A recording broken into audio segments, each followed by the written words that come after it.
Oil చాలా తక్కువగా ఉంటుంది. ప్రోటీన్, ఐరన్, కాల్షియం, ఫైబర్ ఎక్కువగా ఉంటుంది. పోషకాలతో కూడిన ఈ రెసిపీని టమ్మీ ఫుల్గా తినొచ్చు.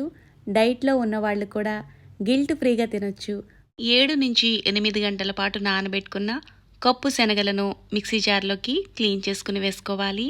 1/2 టేబుల్ స్పూన్ జీలకర్ర, అల్లం ముక్కలు, కారానికి తగ్గట్టుగా పచ్చిమిర్చి ముక్కలు, టేస్ట్ కోసం మంచి ఫ్లేవర్ కోసం కొద్దిగా చాట్ మసాలా వేసుకోండి. రుచికి సరిపడా ఉప్పు వేసుకుని ముందుగా నీళ్లు వేయకుండా కోర్స్గా బ్లెండ్ చేసుకుని తగినన్ని నీళ్ళని వేసుకుని మరీ మెత్తగా కాకుండా ఇలా కొంచెం గట్టిగానే రుబ్బుకొని బౌల్లోకి తీసుకోవాలి. ఏ కప్పుతో అయితే శనగల్ని తీసుకున్నామో అదే కప్పుతో 1/2 కప్పు ఓట్స్ని తీసుకుంటున్నాను. ఇక్కడ ఓట్స్ ప్లేస్లో ఏదైనా మిల్లెట్స్తో తయారు చేసిన పిండిని మీరు తీసుకోవచ్చు. ఇందులోకి సన్నగా తురుముకున్న ఉల్లిపాయ ముక్కలు, 2 కప్పుల వరకు సన్నగా తురుముకున్న పాలకూర, క్యారెట్ తురుము వేసుకోవాలి.